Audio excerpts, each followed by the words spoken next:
Hey everyone, today I'll show you how you can change your username on X or Twitter. So what you have to do is click on your profile picture over here in homepage.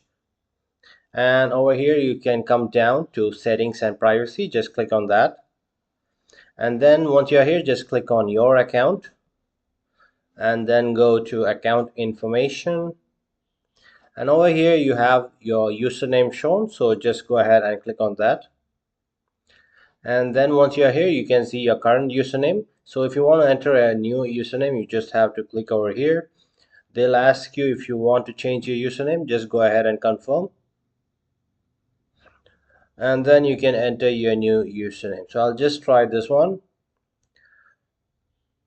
So this one is currently available. So if I try some which are not available, it'll show a red symbol over here. So make sure to create a username which is available, only then you will be able to change it. So this one is available.